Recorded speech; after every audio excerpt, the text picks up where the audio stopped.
Hello friends, welcome to my YouTube channel stock family. आज की इस वीडियो में हम बात करने वाले हैं 3 स्मॉल कैप स्टॉक्स के बारे में जिनके बिजनेस और फंडामेंटल काफ़ी स्ट्रॉन्ग है और जो अभी हमें अपने टॉप से 60 to 70% डिस्काउंट में अवेलेबल है।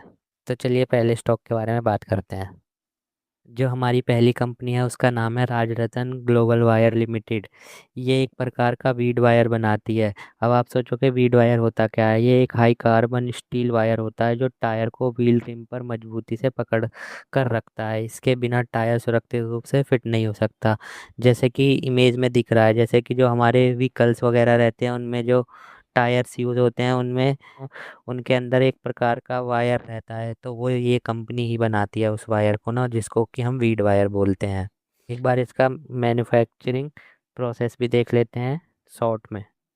तो ये जो है सबसे पहले जो है raw material high carbon steel wire road खरीदा जाता है इसमें। सेकंड, वायर ड्राइंग, वायर को मशीन से खींचकर पतला और मजबूत बनाया जाता है। थर्ड, हीट ट्रीटमेंट, वायर को गर्म और ठंडा करके उसकी स्ट्रेंथ बढ़ाई जाती है। फोर्थ है कोटिंग, कोटिंग मतलब ब्रास ब्रोंज कोटिंग की जाती है ताकि रबर के साथ बॉन्डिंग अच्छी हो। फिफ्थ है टेस्टिंग, स्ट्रेंथ और क्वालिटी की जांच की जाती है। सिक्स्थ है finish product, tyre tyre weed wire तैयार होकर टायर मैन्युफैक्चरिंग को भेज दिया जाता है। अब है कि where to is use bead wire. ये वीड वायर यूज़ कहाँ होता है। वीड वायर हर उस टायर में इस्तेमाल होता है जो किसी व्हीकल में लगाया जाता है, जैसे कि cars, bikes, scooters, trucks and buses, tractors, aircrafts aircraft के tyres and heavy construction and mining vehicles में भी इनका जो वायर है टायर्स में वो यूज़ होता है। तो चलिए इनकी देखते हैं सेल्स कहाँ कहाँ से आती है। इनकी जो है 97% सेल जो है वो वीड वायर से ही आती है, जो कि मैंने अभी आपको भी बताया ही था। और जो इनकी रह 3% सेल है वो अदर सेगमेंट से आती है, जिसमें कि स्टील वायर्स वगैरह भी कंपनी बनाती है। और कंपनी का जियोग्राफी प्रेजेंस देखते हैं। कंपनी का जो रेवेन्यू है वो 60.6% इंडिया से आता है और जो 38.4% है वो एक्सपोर्ट से आता है। कंपनी का मैन्युफैक्चरिंग प्रोसेस जो है वो इंडिया और थाईलैंड में है और जो एक्सपोर्ट का फोकस है वो यूरोप, यूएसए और एशिया में है। सबसे मेन बात, कंपनी के पास बहुत बड़े बड़े क्लाइंट्स हैं। जो भी टायर मैन्युफैक्चरिंग वाली जितनी भी कंपनी है वो इनके क्लाइंट है। देख सकते हो फ्रेंड्स आप, एमआरएफ, अपोलो, सीएट, बीकेटी, एमरॉन, टीवीएस और जो भी इंडिया में टायर मैन्युफैक्चरिंग है वो इनके क्लाइंट हैं और इनके इंटरनेशनल क्लाइंट भी है। देख सकते हो आप फ्रेंड्स। तो चलिए फ्रेंड इसके कुछ फ्यूचर प्लान देखते हैं। फर्स्ट है चेन्नई प्लांट की कैपेसिटी 30,000 टन पर एनम से बढ़ाकर 60 टन पर एनम की जा रही है। सेकंड है थाईलैंड प्लांट का एक्सपेंशन किया जा रहा है ताकि ग्लोबल एक्सपोर्ट मार्केट में पकड़ मजबूत हो। और थर्ड है इंदौर में लगभग 70 करोड़ के इन्वेस्टमेंट से नया स्टील कोड प्रोजेक्ट लगाया जा रहा है, जिससे अगले कुछ सालों में अच्छी रेवेन्यू ग्रोथ की उम्मीद है। फोर्थ है कंपनी वायर रोप सेगमेंट में भी एंट्री कर रही है, जिससे प्रोडक्ट पोर्टफोलियो डाइवर्सिफाई होगा। फिफ्थ है एक्सपोर्ट पर बड़ा फोकस है और कंपनी यूरोप, यूएसए और दूसरे देशों में नए कस्टमर जोड़ रही है। सिक्स्थ है वॉल्यूम ग्रोथ टारगेट। कंपनी जो है 70 to 18% वॉल्यूम ग्रोथ एक्सपेक्ट कर रही है फाइनेंशियल ईयर 2027 में। Focus on higher capacity utilisation, operational efficiency and strong demand outlook. तो चलिए फ्रेंड इसके फंडामेंटल देखते हैं। इसका मार्केट कैप 2085 करोड़ का है और इसका स्टॉक पी जो है 29 का है, जबकि इसका इंडस्ट्री पी 27 का है, जो कि अभी अपने इंडस्ट्री पी के समथिंग ही ट्रेड करती हुई नज़र आ रही है। शेयर में डाउन आने के बाद इसका पी पहले से बहुत अच्छा हो गया है। इसका आर ओ सी 13% है और इसका आर ओ ई 11.6% है और इसका डेब्ट टू इक्विटी रेशो भी 1 से कम है। चलिए सेल्स और प्रॉफिट देखते हैं। जैसे कि हमें ये शेयर लॉन्ग टर्म के लिए ख़रीदना है तो हम इसके ईयरली सेल्स और प्रॉफिट देखेंगे। सकते फ्रेंड जो सेल्स इसकी 2015 में 274 करोड़ थी, आज वो 2026 में 1156 करोड़ हो चुकी है। इसकी देख सकते हो सेल्स कंटिन्यूसली इंक्रीज हो रही है फ्रेंड्स। देख सकते हो फ्रेंड, इसका प्रॉफिट भी कंटिन्यूअसली इंक्रीज हो रहा है। जो प्रॉफिट 2015 में 2 करोड़ था, वो आज 2026 में 70 करोड़ हो चुका है। इसके प्रॉफिट में देख सकते हो फ्रेंड डिप आया, जिस वजह से स्टॉक में भी एक पैटर्न हमें नज़र आता हुआ नज़र दिखाई दे रहा है। 2022 में जो प्रॉफिट 124 करोड़ था, वो आज 70 करोड़ हो गया। देख सकते हो एक्सपेंस के चलते इसमें इसका प्रॉफिट डाउन हुआ है। चलिए फ्रेंड्स, इसकी बैलेंस शीट देखते हैं। देख सकते हैं फ्रेंड, इसके रिजर्व भी कंटिन्यूअसली इंक्रीज हो रहे हैं। जो रिजर्व 2015 में 47 करोड़ थे, वो आज 640 करोड़ हो चुके हैं। कंटिन्यूअसली इनके रिजर्व इंक्रीज हो रहे हैं। कंपनी पे जो है 324 करोड़ की बोरोइंग्स है, जिसमें कि 129 करोड़ की लॉन्ग टर्म बोरोइंग्स है और शॉर्ट टर्म बोरोइंग्स 195 करोड़ की है, जो कि हाल ही में थोड़ा इंक्रीज हुआ है। ये डेप भी मैनेजेबल है। देख सकते हो फ्रेंड, इनके जो एसेट्स 2015 में 103 करोड़ के थे, वो आज 619 करोड़ के हो चुके हैं। इन एसेट्स में भी कंपनी का कंटिन्यूअसली इंक्रीज हुआ है। तो चलिए इसके शेयर होल्डिंग पैटर्न के देखते हैं। देख सकते हो फ्रेंड, इसमें प्रोमोटर्स जो हैं 65.2% हैं, और इसमें एफ आई आईज जो हैं 0.5% हैं, और डी आई आईज ने इसमें 8.3% का हिस्सा ले रखा है। तो चलिए फ्रेंड, इसके चार्ट को देखते हैं।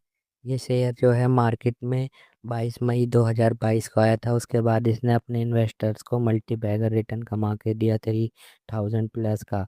पर उसके बाद ये शेयर जो है 2022 से कंटिन्यूअसली फॉल हो रहा है।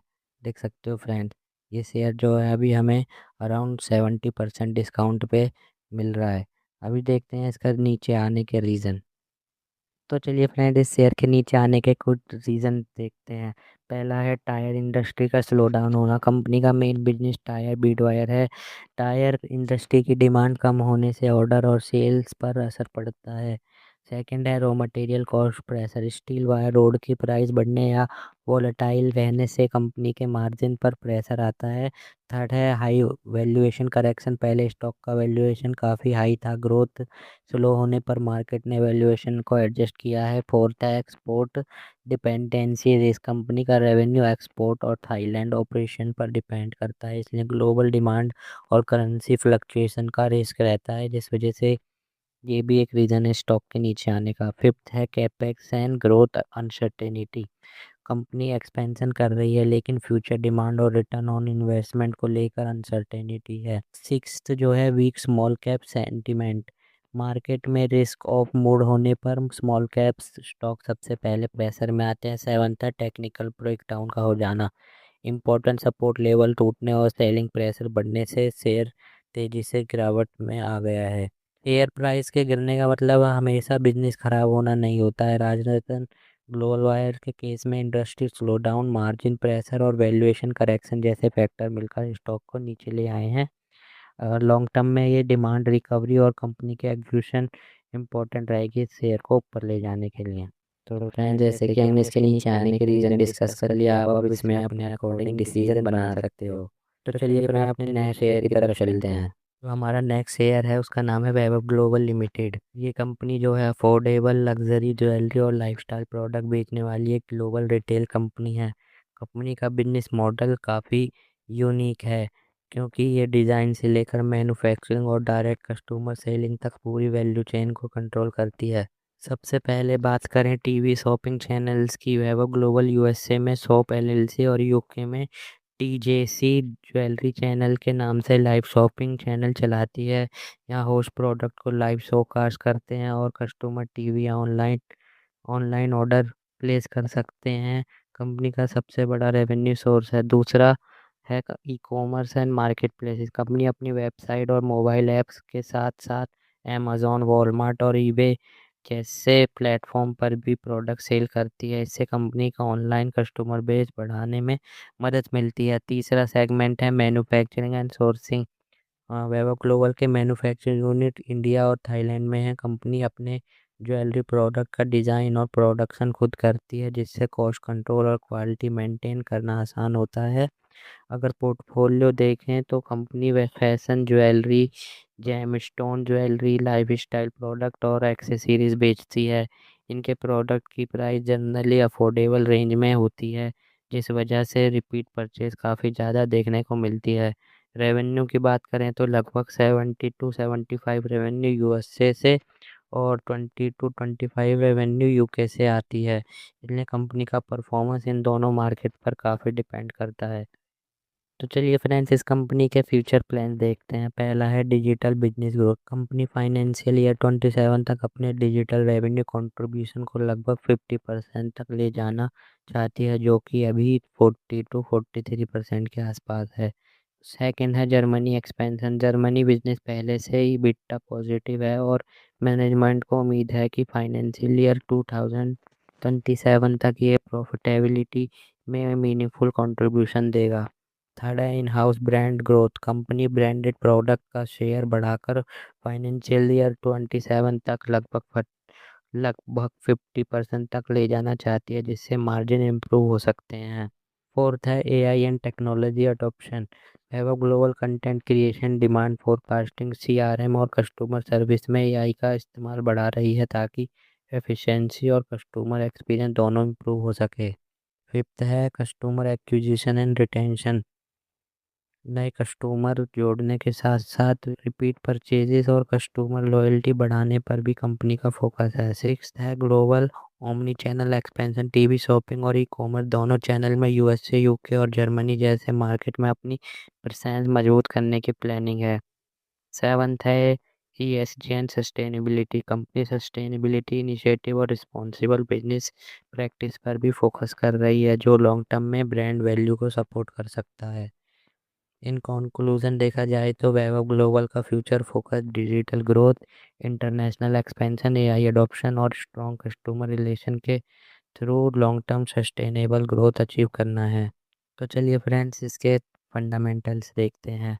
इसका मार्केट कैप 3720 का है और इसका पी रेशो जो है वो 14 का है, जबकि इसका इंडस्ट्री पी 70 का है। तो अभी ये चीप वैल्यूएशन पर अवेलेबल है और इसका ROC 16% है और इसका ROE 17% है, जो कि अच्छा है।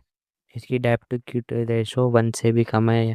इसकी डेब्ट टू इक्विटी रेशो 0.5 है, जो कि बहुत अच्छी है और इसमें कोई भी प्रमोटर का शेयर प्लेज नहीं है।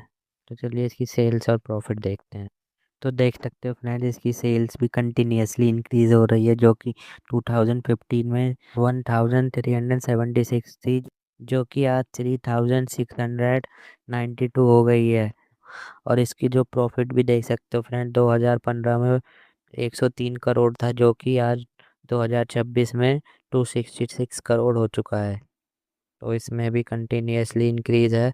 पर 2022 से देखें तो प्रॉफिट जो कि 2037 करोड़ कमाया था, उसके बाद इसमें डिप तो देखने को मिला है। अर्जा का प्रेशर हमें चार्ट पे भी नज़र आ रहेगा, अभी मैं आपको आगे दिखाऊंगा ना। तो चलिए इसकी बैलेंस शीट देखते हैं।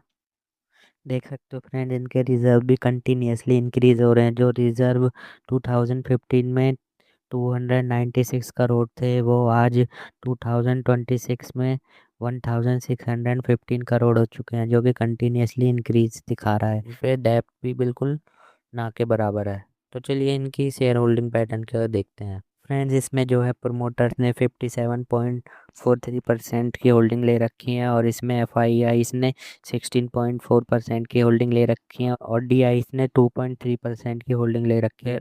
According to small cap share, इसमें शेयर होल्डिंग पैटर्न जो है काफ़ी अट्रैक्टिव नज़र आ रहा है। तो चलिए इसके एक बार चार्ट को देखते हैं।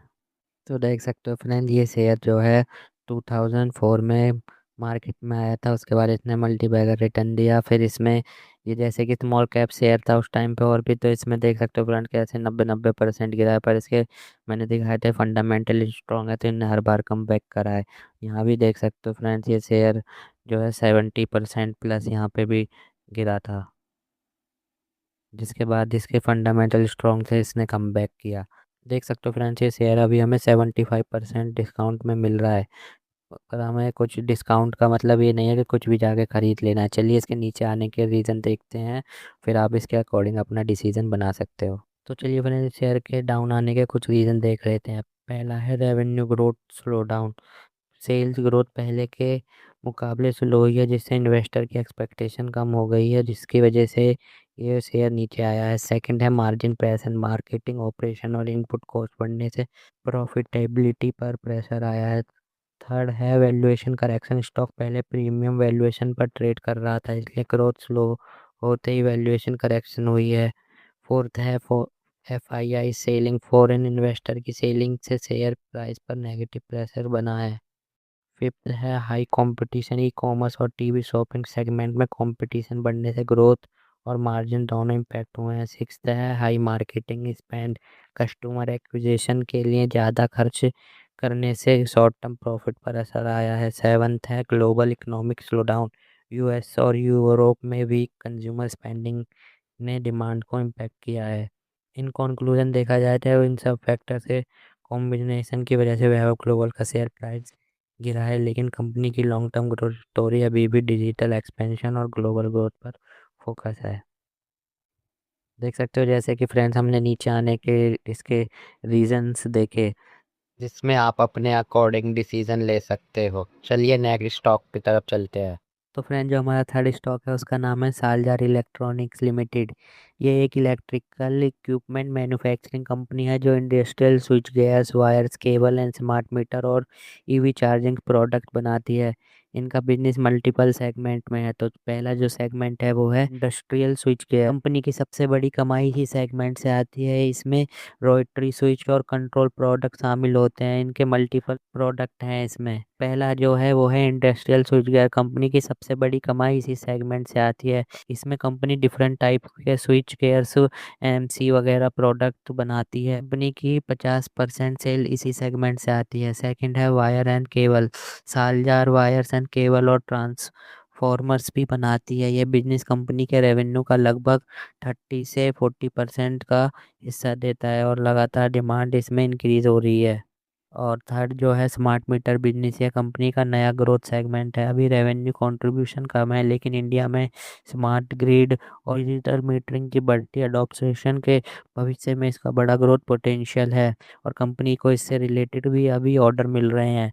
कंपनी ने काफ़ी काफ़ी 2-3 बार इसमें सेगमेंट में स्मार्ट मीटर्स में ऑर्डर भी लिए हैं।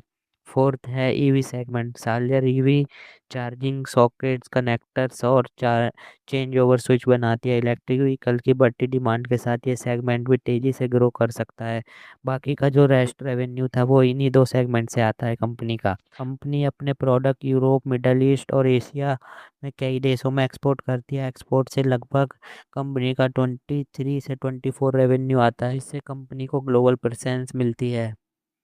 इन कंक्लूजन देखा जाए तो सालजर इलेक्ट्रॉनिक्स का बिजनेस ट्रेडिशनल इलेक्ट्रिकल प्रोडक्ट और फ्यूचर ओरिएंटेड सेगमेंट जैसे स्मार्ट मीटर और EV इंफ्रास्ट्रक्चर का मिक्स है। ये कंट्रीब्यूशन कंपनी को लॉन्ग टर्म ग्रोथ अपॉर्चुनिटी दे सकता है। देख सकते हो फ्रेंड मोस्ट पॉपुलर कंपनी इनके क्लाइंट है जैसे कि L&T, ABB, सीमेंस और सचिंदर इलेक्ट्रिक, ये सब इनके क्लाइंट लिस्ट में शामिल हैं।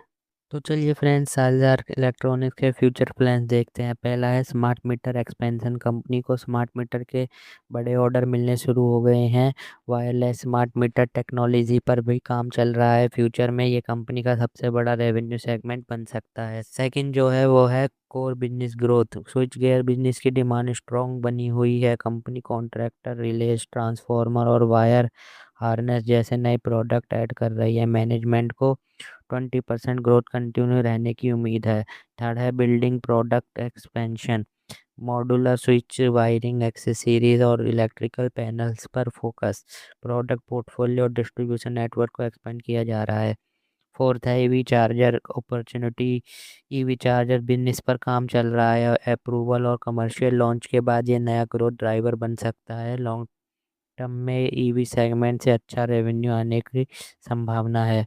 फिफ्थ है इनोवेशन एंड पेटेंट। कंपनी नए पेटेंट प्रोडक्ट डेवलप कर रही है। हाई वोल्टेज एप्लीकेशन पर फोकस है। इनोवेशन के थ्रू प्रॉफिट मार्जिन बढ़ाने की कोशिश है। सिक्स है revenue growth outlook. Management financial year 27 में लगभग 20% ग्रोथ टारगेट कर रही है। स्मार्ट मीटर ऑर्डर ग्रोथ को और तेज कर सकते हैं। मार्जिन में भी इम्प्रूवमेंट की उम्मीद है। तो चलिए फ्रेंड्स इसके फंडामेंटल देखते हैं। इसका मार्केट कैप 1096 करोड़ का है और इसका स्टॉक भी 0.6 का है, जबकि इसका इंडस्ट्री पी 28 का है। तो अभी ये अपने इंडस्ट्री पी से चीप वैल्यूएशन में अवेलेबल है। और इसका आरओसी जो है 11.4% है, और इसका आरओई 9.6% है, जो कि ठीक ठाक है। और इसकी डेब्ट टू इक्विटी रेशो 1 से कम है, जो कि मैनेजेबल है। इसमें जो एक कंसर्न की बात है, इसमें प्रमोटर के 17.2% शेयर प्लेस है। चलिए इसके सेल्स और प्रॉफिट देखते हैं। देख सकते हो फ्रेंड, इनकी सेल कंटिन्यूसली इंक्रीज हो रही है। जो सेल 2015 में 283 करोड़ थी, जो कि आज 2026 में 1715 करोड़ हो चुकी है। और यही चीज़ हमें नेट प्रॉफिट में देखने को मिल रही है। जो नेट प्रॉफिट 2015 में 12 करोड़ था, वो आज 2026 में 54 करोड़ हो चुका है, जो कि कंटिन्यूसली इंक्रीज हो रहा है। चलिए इनकी बैलेंस शीट देखते हैं। देख सकते हो फ्रेंड, इनके रिज़र्व भी कंटिन्यूसली इंक्रीज हो रहे हैं। जो रिज़र्व 2015 में 98 करोड़ थे, वो आज 2026 में 561 करोड़ हो चुके हैं, जो कि कंटिन्यूसली इंक्रीज हो रहे हैं। इनके पास इन्होंने अपनी हाल ही में बोरोइंग्स भी इंक्रीज़ की हैं। देख सकते हो फ्रेंड, जो बोरोइंग्स पहले 97 करोड़ थी, वो कंटिन्यूसली इनकी बोरोइंग्स इंक्रीज़ होकर आज 532 करोड़ हो चुकी हैं, जिसमें कि इन्होंने इनके पास जो है 28 करोड़ लॉन्ग टर्म बोरोइंग्स है इन्हों पे। और इनके पास जो है इन्होंने शॉर्ट टर्म बोरोइंग्स ली हुई है, जो कि 500 करोड़ के समथिंग है, जो कि डेब्ट इक्विटी रेशो 1 से कम है। तो ये मैनेजेबल है। इनके देख सकते हो फ्रेंड्स, करंट एसेट्स भी कंटिन्यूसली इंक्रीज हो गए हैं। जो एसेट 78 करोड़ थे, वो आज 323 करोड़ हो चुके हैं। चलिए इस स्टॉक का शेयर होल्डिंग पैटर्न देखते हैं। देख सकते हो फ्रेंड, इसमें प्रमोटर होल्डिंग जो अभी 2026 में 37.4% है। और इसमें एफ ने अपना अभी हिस्सेदारी बढ़ाई है, जो कि अब 4.45% हो चुकी है। और इसमें DIS बिल्कुल ना के बराबर है। इसमें पब्लिक जो है 58% है। चलिए फ्रेंड्स इसके चार्ट को देखते हैं। तो फ्रेंड्स ये कंपनी जो है 4 दिसंबर 2015 में मार्केट में आई थी। उसके बाद इसने अपने इन्वेस्टर को कोई रिटर्न नहीं दिया। ये शेयर मिनिमम 5 साल तक चला ही नहीं, और बल्कि 70% डाउन हो गया। पर मैंने बताया था कि इसके फंडामेंटल स्ट्रॉन्ग थे, तो ये शेयर ऊपर गया। और इसने जो है अपने जो पुराने इन्वेस्टर थे, उनको मल्टी बैगर रिटर्न कमा के दिया 2000+। और उसके बाद अभी ये शेयर हमें एक मौका दे रहा है, जो कि अभी ये हमें 60% डाउन मिल रहा है अपने टॉप से। तो चलिए इसके नीचे आने के रीज़न देखते हैं। चलिए इसके शेयर के नीचे आने के रीज़न देखते हैं। पहला है प्रॉफिट प्रेशर। रेवेन्यू बढ़ा है, लेकिन प्रॉफिट उतना नहीं बढ़ा है। मार्जिन प्रेशर देखने को मिला है, जिस वजह से स्टॉक नीचे आ गया है। सेकंड है हाई वैल्यू करेक्शन। शेयर पहले ही काफ़ी तेज़ी से चढ़ चुका था। ग्रोथ एक्सपेक्टेशन पूरी ना होने पर करेक्शन आया है। थर्ड है smart meter delay. Smart meter business से बड़े ऑर्डर की उम्मीद थी, ऑर्डर एक्सपेक्टेड स्पीड से नहीं आए हैं। फोर्थ है technical weakness. Share important moving average के नीचे ट्रेड कर रहा था, इससे सेलिंग प्रेशर बढ़ गया है। फिफ्थ है small cap risk. Small cap stocks में पैनिक सेलिंग जल्दी होती है, मार्केट सेंटीमेंट खराब होने पर ज़्यादा गिरावट आती है। सिक्स्थ है cash flow concern. Company expansion में इन्वेस्ट कर रही है, कैश फ्लो और रिटर्न को लेकर इन्वेस्टर को अभी इसमें डर लग रहा है। इन कंक्लूजन देखा जाए तो सार्जर इलेक्ट्रॉनिक में गिरावट के कारण एक ही नहीं था, बल्कि profit pressure, valuation correction, smart meter delay और वीक मार्केट सेगमेंट जैसे फैक्टर का कॉम्बिनेशन था। देख सकते हो फ्रेंड्स कि हाँ, मैंने नीचे आने के रीज़न जैसे दिखाए, तो आप इसको अपने अकॉर्डिंग इसमें डिसीजन बना सकते हो। ये वीडियो सिर्फ एजुकेशन पर्पस से थी। तो आई होप गाइस आपको वीडियो पसंद आई होगी। वीडियो पसंद आई हो तो वीडियो को लाइक करें, चैनल को सब्सक्राइब करें। और मिलते हैं किसी ऐसी एक नई इंटरेस्टिंग वीडियो में। आज के लिए बाय बाय।